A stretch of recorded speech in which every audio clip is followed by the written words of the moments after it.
आखिरकार वो सीन आ ही जाता है जिसका व्यूवर्स को बहुत बेसब्री से इंतजार है।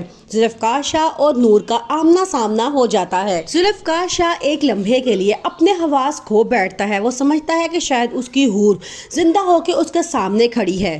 पहले तो उसे अपनी आंखों पे यकीन नहीं आता, लेकिन जब वो गौर से देखता है तो वो नूर ही होती है, लेकिन हूबहू हूर की शक्ल की होती है। वो बड़ा परेशान होता है कि ये बिल्कुल हूर जैसी शक्ल वाली लड़की कौन है, लेकिन उसे नहीं पता होता कि ये हूर की ही जुड़वा बहन है। सालार ये बात जानता है कि नूर इस टाइप की लड़की नहीं है, लेकिन जान के उसे तैयार करवा के अपने दोस्तों के डिनर का बहाना बना के उसे क्लब ले जाता है, जहाँ जाके नूर बहुत परेशान होती है और कहती है कि आप जानते हैं कि मैं इस टाइप की लड़की नहीं हूँ। लेकिन आगे से सालार कहता है कि अगर तुम्हें मेरे साथ जिंदगी गुजारनी है तो तुम्हें मेरे मुताबिक बनना पड़ेगा।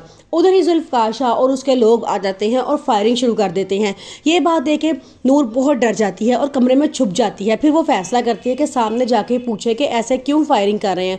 वो जुल्फ़िकार शाह को मुखातिब करती है और कहती है कि आप फायरिंग क्यों कर रहे हैं। जैसे जुल्फ़िकार शाह की नूर पर नजर पड़ती है उसके होश ही उड़ जाते हैं। जब से जुल्फ़िकार शाह ने ये बात सुनी है कि उसका बाप उसकी माँ को तलाक दे देगा, अब वो और जिद में आ गया है और कह रहा है कि मारिया से किसी सूरत शादी नहीं करेगा। जुल्फ़िकार शाह के पापा अब बहुत परेशान हैं, क्योंकि उन्हें जवाब धमकी दी है कि अगर नूर और जुल्फ़िकार शाह की निकाह नहीं होता या उन दोनों की शादी नहीं होती तो वो उनका टावर तबाह कर देगा, क्योंकि उसका कहना ये होता है कि उसकी बेटी जुल्फ़िकार शाह पे मरती है और अगर वो उसे ना मिला तो हो सकता है कि वो दुनिया से भी चली जाए। जो हूर को बिल्कुल भी पसंद नहीं करता, वो उसे बहुत टॉर्चर करता है और कहता है कि जैसे ही मुझे मौका मिला मैं फौरन तुम्हें तलाक दे दूंगा। जुल्फ़िकार शाह रोज हूर की कब्र पर जाता है और काफी देर वहीं बैठा रहता, उससे बातें करता रहता है। जुल्फ़िकार शाह अब अपने पापा के सामने डट चुका है। वो उन्हें कहता है कि मैं मारिया से शादी किसी सूरत नहीं करूंगा, आप अपना तमाम बिजनेस समेटें और बाहर के मुल्क चले जाएं।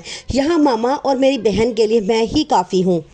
इफ्तिखार शाह की अब कोई भी चाल कामयाब नहीं हो सकती, क्योंकि जुल्फ़िकार शाह अब कह चुका है कि वो हूर की जगह किसी को नहीं दे सकता और ना ही अब दोबारा कभी जिंदगी में शादी करेगा। सालार अपनी माँ के दबाव में आके नूर से शादी कर तो लेता है, लेकिन वो उससे साफ कहता है कि ये शादी मैंने सिर्फ इसलिए की है कि अगर मैं ये ना करता तो मेरी माँ मुझे मेरी जायदाद और घर से आग कर देती।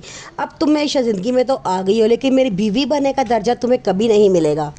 नूर के लिए मुश्किलात के पहाड़ अभी ख़त्म नहीं हुए। जिस घर में वो दुल्हन बनकर आ चुकी है वहाँ पे उसका हस्बैंड उसे सख्त नफरत करता है और उसे बात तक करने का रवादार नहीं है, लेकिन उसकी फुप्पो अंजुम उसे बहुत प्यार करती है और उसे अपनी बेटियों की तरह रखती है। जवाद ने इफ्तिखार शाह को धमकी दी है कि अगर मारिया और जुल्फ़िकार शाह का आपस में निकाह ना हुआ तो वो उसका टावर सारा जलाकर राख कर देगा। ये बात सुनकर इफ्तिखार शाह अब बहुत परेशान है, इसलिए वो अपने बेटे को मनाना चाहता है कि वो मारिया से शादी कर ले ताकि उसका वो टावर बच जाए और उसको बिजनेस में भी काफ़ी ज़्यादा प्रॉफिट मिले। लेकिन जुल्फ़िकार शाह उसकी बात मानने के लिए बिल्कुल भी तैयार नहीं है। इफ्तिखार शाह जुल्फ़िकार शाह को राज़ी करने के लिए इंतहाई घटिया प्लान बनाता है और कहता है कि अगर तुमने मारिया से शादी ना की तो मैं तुम्हारी माँ को तलाक दे दूंगा। जैसे ही महविश का दूल्हा नूर को देखता है तो देखता ही रह जाता है और वो कहता है कि मेरी शादी इस लड़की से करवाओ वरना मैं यहाँ से जा रहा हूँ। जैसे ही नूर इनकार करती है तो वो शादी छोड़कर चला जाता है।